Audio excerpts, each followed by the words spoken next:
नमस्कार मित्रों, मैं हूं शशि शेखर और आप देख रहे हैं यूथ एजेंडा। आज हम बात करेंगे G20 शिखर सम्मेलन के बारे में। कैसे भारत ने एक इतिहास रचा। भारत के लिहाज से आज का यह G20 सम्मेलन ऐतिहासिक रहा।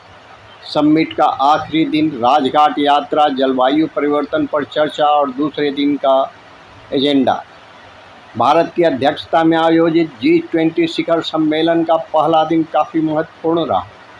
पहले दिन इकोनॉमिक कॉरिडोर, रेल और शिपिंग कनेक्टिविटी नेटवर्क से लेकर ग्लोबल बायोफ्यूल अलायंस पर सहमति बनी। इसके अलावा अफ्रीकी संघ G20 में शामिल होने वाला 21वां देश बना। राजघाट पर G20 के मेहमानों ने महात्मा गांधी को श्रद्धांजलि दी। राजघाट पर G20 के मेहमानों ने महात्मा गांधी को श्रद्धांजलि दी। सुबह 10:30 बजे से वन फ्यूचर पर तीसरा और आखिरी सेशन स्टार्ट हो गया। भारत आज ब्राज़ील को 2024 में G20 की अध्यक्षता की जिम्मेवारी सौंपेगा। भारत की अध्यक्षता में नई दिल्ली में हो रहे G20 शिखर सम्मेलन का आज रविवार को दूसरा दिन है। सुबह 10:30 बजे शिखर सम्मेलन का तीसरा सत्र वन फ्यूचर शुरू होगा। भारत के लिहाज से पहला दिन ऐतिहासिक रहा।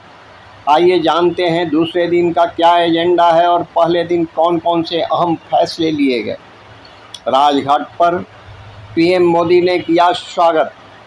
G20 शिखर सम्मेलन के दूसरे दिन रविवार को नेता और शिष्टमंडल प्रमुख राजघाट पहुंचे। इस दौरान प्रधानमंत्री नरेंद्र मोदी ने सभी का स्वागत किया। G20 समूह के सदस्य सुबह 10:15 से 10:30 बजे तक पौधारोपण कार्यक्रम में हिस्सा लिए। इसके बाद शिखर सम्मेलन के तीसरे सत्र वन फ्यूचर के दौरान चर्चा करेंगे। फिर अंत में समापन समारोह और हस्तांतरण समारोह होगा, जिसके बाद निर्धारित द्विपक्षीय मुलाकातें कर सभी नेता व शिष्टमंडल प्रमुख सुविधा अनुसार अपने अपने होटलों के लिए प्रस्थान कर जाएंगे। भारत रविवार को ब्राज़ील को 2024 में G20 की अध्यक्षता की जिम्मेवारी सौंपेगा। बापू को दी श्रद्धांजलि। G20 देशों के नेताओं ने राजघाट पर महात्मा गांधी को श्रद्धांजलि दी। यहाँ महात्मा गांधी के पसंदीदा भक्ति गीत वैष्णो जन तो तेने कहिए, जे पीड़ पड़ाई जाने रे का गायन किया गया। प्रधानमंत्री नरेंद्र मोदी, अमेरिकी राष्ट्रपति जी बाइडेन, ब्रिटेन के प्रधानमंत्री ऋषि सुनक, ऑस्ट्रेलियाई प्रधानमंत्री एंथनी अल्बनीज़, कनाडा के प्रधानमंत्री Justin Trudeau, People's Republic of China के प्रधानमंत्री ली क्यांग, रूसी विदेश मंत्री सर्गेई लावारोव और अन्य राष्ट्राध्यक्षों ने महात्मा गांधी को श्रद्धांजलि और पुष्पांजलि अर्पित की। यहाँ पीएम मोदी ने बाइडेन सहित अन्य नेताओं को खादी का स्टॉल पहनाकर स्वागत किया। ब्रिटिश पीएम ऋषि सुनक ने अक्षरधाम मंदिर में दर्शन किए। G20 समिट के आखिरी दिन पीएम मोदी की कनाडा, तुर्की, यूएई और दक्षिण कोरिया से द्विपक्षीय वार्ता होगी, जबकि सऊदी अरब के क्राउन प्रिंस मोहम्मद बिन सलमान सोमवार यानी 11 सितंबर को प्रधानमंत्री नरेंद्र मोदी के साथ द्विपक्षीय वार्ता करेंगे। ब्रिटिश प्रधानमंत्री ऋषि सुनक रविवार को दिल्ली के अक्षरधाम मंदिर में दर्शन करने पहुंचे। यहां उनका सनातनी लुक देखने को मिला। इससे लेकर मंदिर के बाहर सुरक्षा व्यवस्था और कड़ी की गई। ऋषि सुनक ने भारत आने से पहले ही दिल्ली में किसी मंदिर में जाने की इच्छा जाहिर की थी। ऋषि सुनक मंदिर में पत्नी अक्षता मूर्ति के साथ भगवान स्वामीनारायण के दर्शन किए और पूजा अर्चना की। दोनों का स्वागत स्वामीनारायण मंदिर के मुख्य पुजारी ने किया और फिर उन्हें मुख्य मंदिर में ले जाकर पूजा कराई। पहले दिन के शिखर सम्मेलन की ये रही मुख्य बातें। अफ्रीकन यूनियन को G20 में शामिल किया गया। अफ्रीकन यूनियन में अफ्रीकी महाद्वीप के 55 देश शामिल हैं। ऐसे में G20 जैसे अहम समूह में अफ्रीकन यूनियन के शामिल होने से दुनिया में नई विश्व व्यवस्था का निर्माण होगा। G20 की बैठक में दिल्ली घोषणा पत्र को सर्वसहमति से मंजूर किया गया है, जो कि भारत की कूटनीतिक ताकत का उदाहरण है।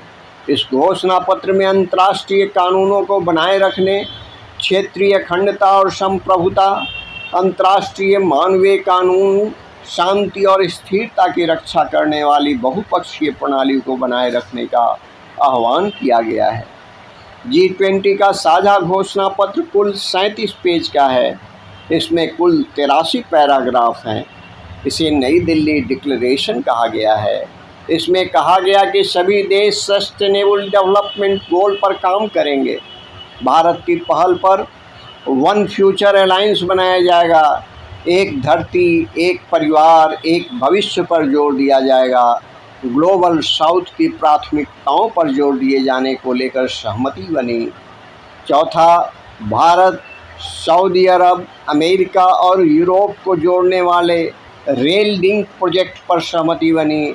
इस प्रोजेक्ट को चीन के बेल्ट एंड रोड इनिशिएटिव का जवाब माना जा रहा है, जो दुनिया के विकासशील देशों को आधारभूत ढांचे के विकास के नाम पर चीन के कर्ज के जाल में बचाएगा। प्रधानमंत्री मोदी ने ग्लोबल बायोफ्यूल अलायंस बनाने का ऐलान किया। इस गठबंधन में भारत, ब्राज़ील, अमेरिका जैसे देश शामिल हैं। इस गठबंधन के जरिए अक्षय ऊर्जा को बढ़ावा दिया जाएगा और कार्बन उत्सर्जन को नेट जीरो करने में काफ़ी मदद मिलेगी। हाल के सालों में दुनिया के देशों में एक दूसरे के प्रति विश्वास की कमी आई है। दिल्ली में हो रहे G20 सम्मेलन में इस विश्वास को फिर से मजबूत करने की कोशिश की गई है। खासकर यूक्रेन युद्ध के बाद जो तनाव है उसे कम करने की कोशिश की गई। भारत ने ग्लोबल साउथ देशों की मदद करने के लिए पर्यावरण और जलवायु अवलोकन के लिए G20 उपग्रह मिशन का प्रस्ताव दिया। पीएम मोदी ने कहा कि G20 उपग्रह मिशन भारत के सफल चंद्रयान मिशन से प्राप्त आंकड़ों की तरह ही पूरी मानवता के लिए फ़ायदेमंद साबित होगा। समिट के 2 सेशन खत्म होने के बाद प्रधानमंत्री नरेंद्र मोदी और ब्रिटेन के प्रधानमंत्री ऋषि सुनक के बीच द्विपक्षीय बात हुई। इस दौरान दोनों नेताओं ने कारोबारी संबंधों को मजबूत करने और निवेश को बढ़ावा देने के तरीकों पर चर्चा की। दोनों नेताओं के बीच हुई इस बैठक ने मुक्त व्यापार समझौते के लिए भी बड़ी उम्मीद जगाई है। प्रधानमंत्री मोदी ने जापानी समकक्ष फूमियो किशिडा के साथ भी द्विपक्षीय बैठक की। प्रधानमंत्री मोदी ने अपनी जापानी समकक्ष फूमियो किशिडा के साथ द्विपक्षीय मुलाकात में कहा, भारत और जापान संपर्क, वाणिज्य और अन्य क्षेत्रों में सहयोग बढ़ाने को इच्छुक है।